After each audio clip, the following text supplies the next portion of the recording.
Bonjour à tous et bienvenue dans Se Sentir Bien, le podcast qui est là pour vous aider à devenir votre propre coach. Je suis Esther Taïfé, coach certifiée, et dans ce 134e épisode, on va parler de comment se sentir bien dans ces circonstances actuelles, puisque vous n'êtes pas sans savoir que on est dans un cas d'épidémie mondiale de coronavirus, et on en parle partout dans les médias. C'est quelque chose qui est en train d'impacter nos vies, puisqu'au moment où j'enregistre ce podcast, on est mardi.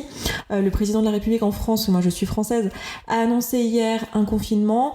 Donc voilà, les choses sont en train de s'accélérer. Chaque jour il y a des nouveautés. Je vous précise que j'enregistre ça mardi parce que vous allez écouter ça vendredi. Et il est possible que les choses aient évolué, et c'est très probable que les choses aient évolué d'ici là, et que voilà, on n'en soit pas exactement au même point. Mais je voulais dans ce podcast vous proposer aujourd'hui de prendre un pas de recul, de regarder factuellement la situation et peut-être de gérer éventuellement toutes les pensées qui vous viennent, toutes les pensées, toutes les émotions là, qui font que tout ça est peut-être difficile à gérer. Peut-être que vous êtes en train d'avoir peur, peut-être que vous êtes en train d'avoir de l'anxiété, peut-être que vous êtes en train peut-être d'être dans la panique, peut-être que vous êtes dans la déception, peut-être il y a certainement plein de choses que vous êtes en train de vivre. Et il se trouve qu'ici sur Se Sentir Bien on a des outils, on a une coach qui est là derrière son micro, et donc je me suis dit que j'allais mettre à profit tout ça. Je pense que c'est un moment c'est le moment idéal pour se faire coacher, j'ai envie de vous dire, parce que voilà, c'est dans ces situations là que c'est important d'être à l'écoute de ce qui se passe dans notre cerveau, dans notre esprit, de comprendre un peu ce qui nous arrive et ce qu'on ressent, et de prendre un pas de recul et de voir à quel point tout ça est factuel. Donc l'objectif de ce podcast, ça va être de vous faire des propositions, de pensées alternatives, de façon de voir les choses, et de voir en fait finalement qu'est-ce qu'on peut faire de cette situation et comment on peut se sentir mieux dans cette situation, et comment on peut agir d'une manière qui soit objective et qui soit utile et qui permettent d'aller bien en fait, et de s'auto-coacher. Au moment où je vous parle, en plus, ça va être intéressant pour vous de le savoir, pour comprendre la suite aussi de ce que je vais vous proposer et peut-être mettre les choses en perspective. Personnellement, j'ai des symptômes. J'ai de la toux sèche. Alors, c'est pas encore très fort. Je ne sais pas du tout si c'est le coronavirus ou si c'est autre chose, mais de toute façon, les médecins aujourd'hui ne vont pas essayer de me détecter, de me dépister pour le savoir, parce que ça n'aurait aucun intérêt, ça ferait juste perdre du temps aux équipes médicales. Donc, je ne sais pas, mais j'ai de la toux sèche. J'ai des maux de tête depuis hier, et je pense que j'ai eu un tout petit peu de fièvre cette nuit, même si là maintenant ça va plutôt bien. Il faut savoir que j'ai un système immunitaire plutôt très bon, puisque je sais que je me rends bien compte que quand j'ai des gens dans mon entourage qui sont malades, c'est très rare que j'attrape la maladie, et quand je l'attrape, mes symptômes sont beaucoup moins importants que pour eux, ça dure beaucoup moins longtemps. Je me souviens notamment de H1N1 que mon compagnon avait attrapé à l'époque où on était ensemble, et que moi je n'avais pas attrapé, alors je m'étais occupée de lui pendant toute la convalescence. Récemment j'ai eu une gastro, ça m'a pas empêché de prendre l'avion, d'aller en Tunisie et toutes ces choses là. Je crois que la plupart des gens, quand ils ont une gastro, ils sont cloués au lit pendant 3 jours, ou cloués sur les toilettes d'ailleurs plus. Bref, on va pas se faire les détails maintenant, et dans mon cas ça va plutôt bien, voilà. Donc je ne sais pas si je suis malade, et j'ai envie de vous dire, c'est pas très important parce que tout ça est une circonstance, mais je trouve intéressant de vous le dire, parce que je sais que très souvent, c'est très facile en fait de se dire oui, mais lui ou elle, il peut penser comme ça, c'est facile pour lui ou elle de penser comme ça parce que il n'est pas dans ma situation, il n'a pas telle problématique. Et là, comme je vais vous proposer de ne pas céder à l'anxiété, au stress, à la peur, je trouvais que c'était intéressant de vous dire que j'avais des symptômes pour que vous voyez d'où je viens quand je vous dis ça. Voilà. Je trouvais ça utile, c'est pour ça que je vous donne cette information.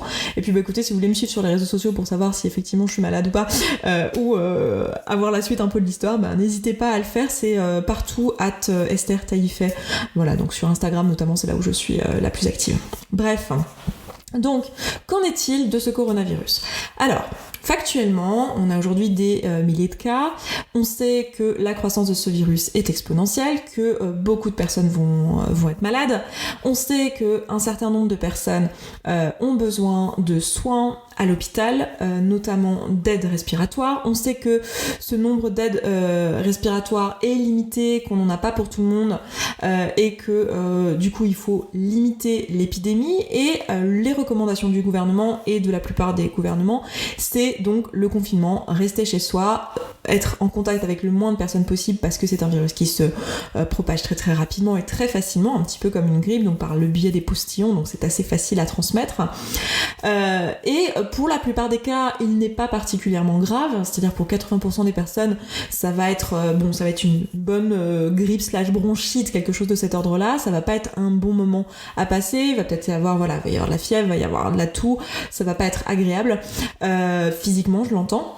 Mais très peu de risques. Le problème, c'est plus pour les personnes qui ont déjà des troubles respiratoires ou qui sont à risque pour d'autres raisons, de par leur âge, de par les pathologies qu'elles ont à côté de ça. Donc ça, c'est les faits, c'est ce qu'on sait actuellement scientifiquement. On ne sait pas tout, on ne connaît pas bien ce virus, il est récent, il y a des personnes qui font de la recherche dessus, et on sait que factuellement, le gouvernement nous a demandé de rester chez nous, de limiter nos déplacements, et de télétravailler, d'avoir les enfants à la maison pour leur faire l'école. J'imagine qu'il y a une organisation avec les professeurs qui est en place. Bref, voilà, moi j'ai pas d'enfants, donc je ne suis pas dans le cœur de tout ça, mais je le sais par le biais des informations. Donc voilà, tout ça c'est les faits. Donc on peut déjà prendre une distance entre quels sont les faits et quelles sont les pensées qu'on a à propos des faits. Sachant que là, les pensées qu'il y a à propos des faits sont très communes les unes aux autres, c'est-à-dire qu'en fait, vu qu'on est tous en train de regarder des informations, vu qu'on communique beaucoup, je ne sais pas vous, mais moi de mon côté, il y a énormément de conversations sur WhatsApp avec ma famille, mes amis, toutes mes connaissances, etc. L'équipe au sein de Se Sentir Bien. On parle beaucoup, on a beaucoup d'informations, du coup on partage beaucoup les idées et quelque part on va partager aussi les émotions. Ça va contribuer à créer finalement une angoisse, à créer beaucoup de brouhaha en fait, et ça va prendre beaucoup de place dans notre esprit. Donc déjà, ce qui va être important, c'est de prendre de la distance et de faire la distinction entre qu'est-ce qui est factuel, qu'est-ce qui est réellement les faits et qu'est-ce qui relève de toutes les pensées. Et très souvent on croit que les informations ce sont les faits et c'est ce qui, c'est comment dire la réalité, alors qu'en réalité dans les informations, si vous écoutez les phrases qui sont données, il y a toujours des superlatifs, il y a toujours une orientation qui est donnée au discours, aussi parce que le gouvernement n'a pas envie d'être neutre, il n'a pas envie d'être juste factuel et juste neutre, il a envie que les personnes aient peur pour qu'elles restent chez elles pour enrayer l'épidémie le plus vite possible, évidemment. Donc le but du jeu, ça va pas non plus aujourd'hui de se sentir mieux, de ne plus avoir peur, etc. Et donc de changer son comportement par rapport à ça. Ça n'empêche pas que le comportement avisé, ça reste de rester chez soi et de prendre conscience que ce virus est là, mais il n'empêche qu'on peut se passer de toute la peur et de tout le stress qu'il y a à côté de ça. Donc déjà, première chose, distinguer les faits, distinguer les vrais risques, ce qui est réellement en train de se passer, de tout le brouhaha qu'on a dans notre tête et qu'on se partage les uns aux autres.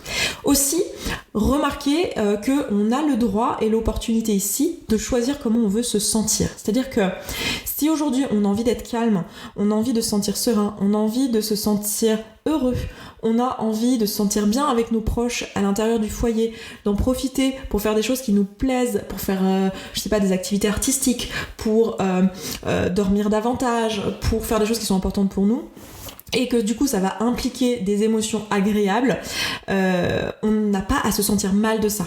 Je sais que socialement c'est souvent très mal vu de se sentir bien lorsqu'il y a une situation de chaos, par exemple quand quelqu'un est malade, ou quand là, comme là, il y a quelque chose de grave qui se passe dans le monde, qui est jugé comme grave par l'ensemble de la population, c'est parfois mal vu socialement de se sentir bien.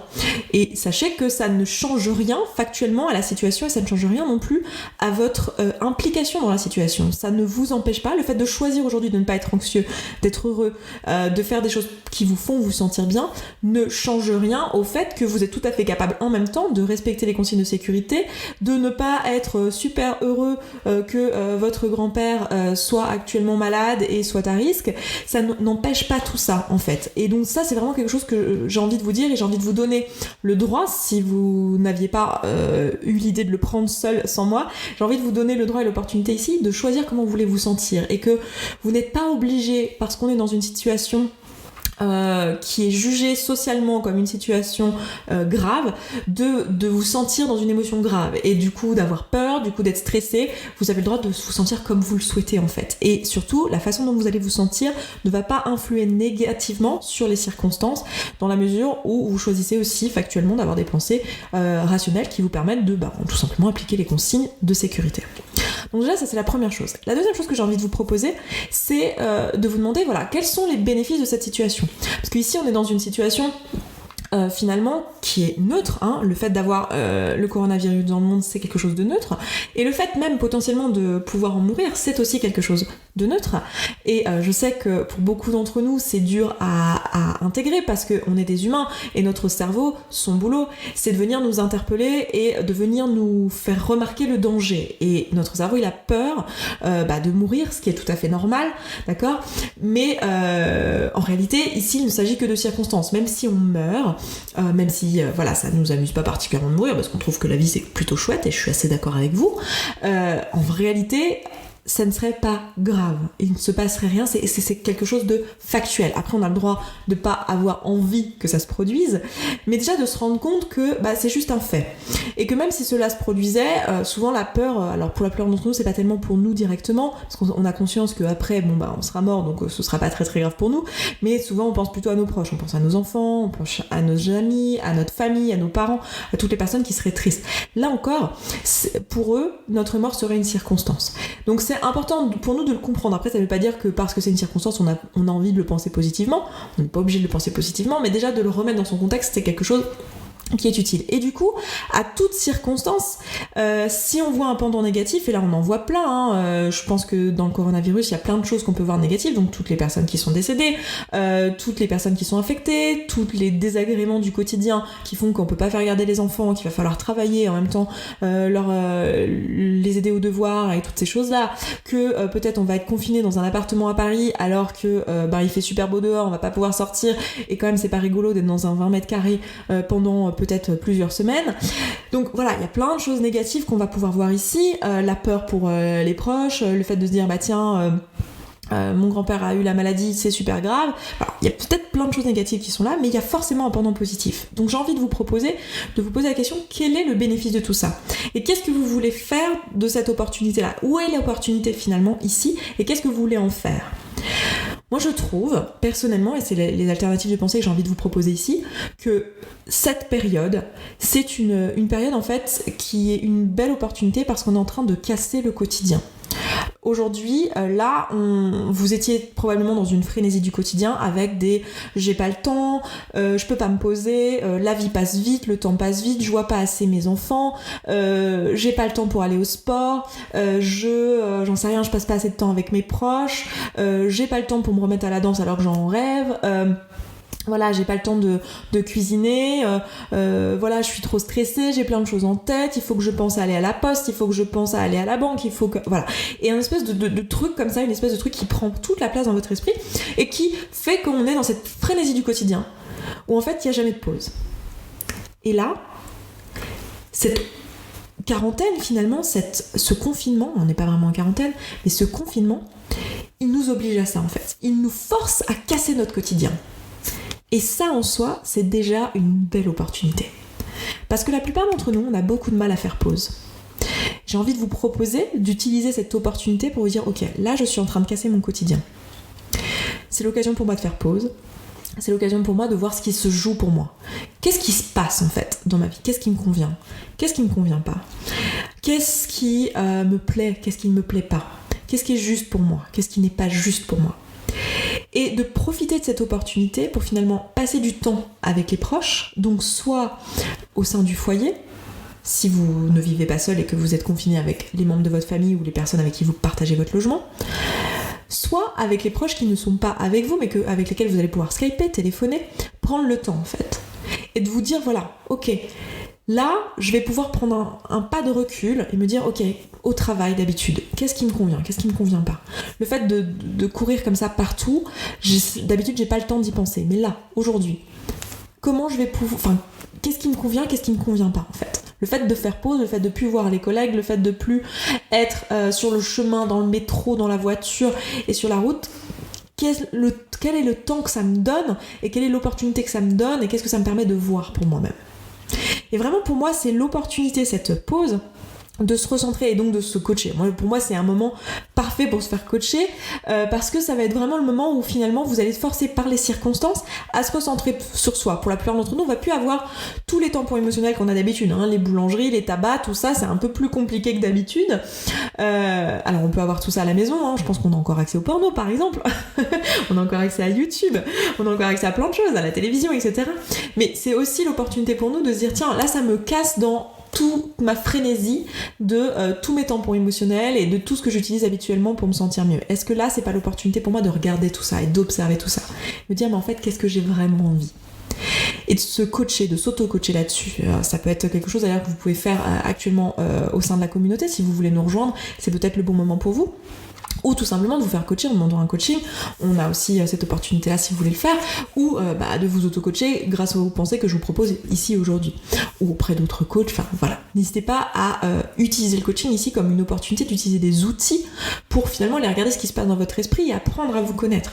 C'est vraiment un moment rêvé finalement, le fait de casser le quotidien, le fait de casser le rythme, de faire finalement quelque chose que peut-être beaucoup d'entre nous on ne prend jamais le temps de faire, de vraiment casser son quotidien et d'aller observer ce qui se passe. Donc j'ai envie de vous encourager à faire des flots de pensée tout simplement, d'aller regarder, d'aller tout écrire, de regarder d'où vient l'anxiété, qu'est-ce que vous vous racontez, de quoi vous avez peur, et de vraiment tout poser sur papier, de vous poser aussi les questions sur votre quotidien, qu'est-ce qui m'allait, qu'est-ce qui m'allait pas, qu'est-ce que j'ai envie de faire de ce temps, qu'est-ce que j'ai envie de faire de tout ce temps que finalement je passe plus dans les transports, qu'est-ce qui est vraiment important pour moi là aujourd'hui, et de faire des flots de pensée sur tout ce qui se joue pour vous. Alors si ce qui domine c'est la peur et l'anxiété, faire des flots de pensée là-dessus. Si ce qui domine pour vous c'est finalement le vide du travail ou des collègues ou de la famille, faire des flots de pensée là-dessus et d'aller regarder en fait, de saisir finalement cette opportunité que vous avez ici de passer du temps avec vous et de passer du temps avec les gens que vous aimez. C'est vraiment pour moi le plus beau cadeau qui est en train de se proposer à nous avec cette situation aujourd'hui, c'est de se recentrer sur soi et donc de se recentrer sur les autres aussi, parce que la meilleure façon, vous le savez, d'être présent pour les gens que vous aimez, ça va être d'être déjà présent pour vous-même en fait, et de vous écouter et d'écouter ce qui est en train de se passer pour vous. Si vous ne faites pas ça, si vous ne centrez pas sur vous-même, vous allez avoir de la difficulté à être présent pour les autres. Si vous-même vous n'êtes pas en train de regarder pourquoi vous avez peur, pourquoi vous êtes anxieux et comment vous pouvez lever ça pour vous-même, vous n'allez pas pouvoir, en partant d'une énergie d'anxiété, de peur, de stress, pouvoir être présent pour vos enfants, pouvoir être présent pour vos proches, pouvoir vivre cette période dans les meilleures conditions et prendre les meilleures décisions et être serein face à toutes les dispositions que vous devez prendre d'un point de vue tout à fait factuel. Donc j'ai envie de vous poser cette question, de vous encourager en fait à vous poser toutes ces questions, de vous les poser en flot de pensée et de vous dire que voilà, aujourd'hui vous avez le droit de choisir de ne pas avoir peur. La peur n'est pas nécessaire. C'est vraiment quelque chose, je pense que je ferai un podcast sur la peur dans les semaines qui viennent. Peut-être que du coup le planning des podcasts vont être un petit peu chamboulés, enfin voilà, parce que je vais adapter en fonction des circonstances et apporter le maximum d'aide à travers ce podcast. Mais la peur en elle-même, elle est optionnelle en fait. Et vous avez le choix aujourd'hui de ne pas avoir peur. La peur en elle-même, elle vous apporte rien. La seule chose que ça vous dit, le fait d'avoir peur, c'est que votre cerveau, il a juste envie que vous reconnaissiez qu'il y a un danger. Et dès que vous l'avez reconnu, dès que vous l'avez accueilli, vous n'avez plus besoin de cette peur. Votre cerveau, il vous a juste dit attention, là il y a un vrai risque, il y a un virus, tu risques de mourir. Oui, très bien, je suis au courant. J'ai pris les dispositions qu'il fallait, je suis chez moi, je me lave les mains, je suis en contact avec le minimum de personnes, je respecte les distances de sécurité quand je vais faire mes courses, donc tout va bien en fait. Et donc la peur, vous pouvez la laisser partir. Elle n'est pas utile ici. Elle était utile pour vous amener face à un besoin non rempli ici, c'est-à-dire ici, le besoin, c'était le besoin de sécurité dans votre santé, de sécurité matérielle, de sécurité émotionnelle. Et ça, vous pouvez vous l'accorder aujourd'hui et vous n'avez plus besoin de cette peur. Et vous pouvez faire ce travail-là avec toutes les autres émotions que vous allez rencontrer sur votre chemin quand vous allez faire vos exercices, vos flots de pensée. Donc voilà l'alternative que j'ai envie de vous proposer. J'ai envie de vous proposer de voir cette période comme une opportunité de vous recentrer sur vous, de faire un break dans votre quotidien et donc d'aller observer ce qui se passe et d'être présent pour vous et pour les gens que vous aimez et de ne pas céder à la peur et au stress puisque ce n'est pas nécessaire et ça ne vous empêche pas d'être quand même rationnel, d'être quand même présent, d'être quand même là pour les gens que vous aimez et de ne pas décider d'être en joie de toutes les personnes qui sont malheureusement en train de décéder en ce moment. C'est vraiment quelque chose que vous pouvez choisir et vous n'êtes pas obligé de vous sentir mal H24. Vous avez le droit de vous sentir bien dans cette période-là et vous avez le droit de juste décider comment vous voulez vous sentir pour les jours et les semaines qui viennent. Donc voilà pour ce podcast aujourd'hui, je m'arrête là, je vous embrasse, je vous souhaite une excellente journée, un excellent week-end et je vous dis à vendredi prochain. Ciao ciao. Merci beaucoup d'avoir écouté ce podcast jusqu'au bout, je suis vraiment contente qu'il vous ait plu. Si vous avez envie d'aller plus loin, d'appliquer tous les outils et que vous voyez que dans votre vie vous le faites pas en pratique et que vous auriez bien besoin d'un petit peu de soutien, eh bien sachez que vous pouvez rejoindre la communauté.